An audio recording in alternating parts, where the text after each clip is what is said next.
Shubor Nagaslem jong unong san Hima. Ki MLA bat kinong kershan ka All India Trinamool Congress. Hapo ka Jingshah u Dr. Mukul Sangma bat uba Charles Pingrum. Kilalet bantang Mombati ha Khyndailad menta ka janmiet ka hinyau tarik unok pra. Kom kadak ka Sngewlem ya ka Jingklad no ki riu Paidbah ha ka Jingyakan at bat ki Sipai ka balajia ha ka jalan Nagaland.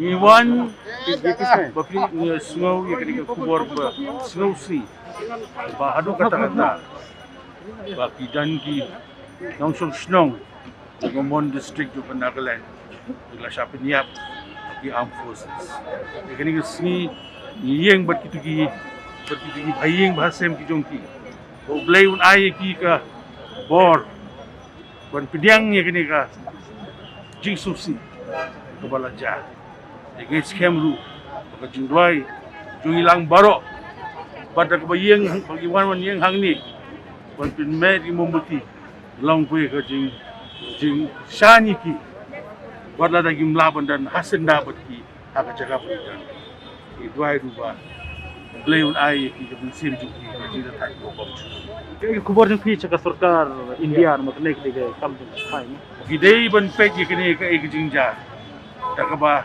baginyo ika jingtik ko pura ko sisha namba ndei su banja kum gi Jingshah hakiwe ko Jingshah ngatarai filaya sungo na ki tintin baklen Dr. Mukul Sangma ba bade ba kapspa kadai ka binta jo ki sarkar ko fair badan hat ka jilla bagin Paidbah bagin ban pikir bha bahaya kini apswa ki dan kam ne emon badan kam halak jong jilla namar nimla ban batai ki jinjar jong ki hangtu rani kan sejiji badan di Dr. Sangma la kren sai ki dar police bo condolences to the aggrieved family and also pray for the departed soul who were victims of this unfortunate incident in Mon district of Nagaland. And we are demonstrating here our solidarity with the people of Mon district and the people of Nagaland in general.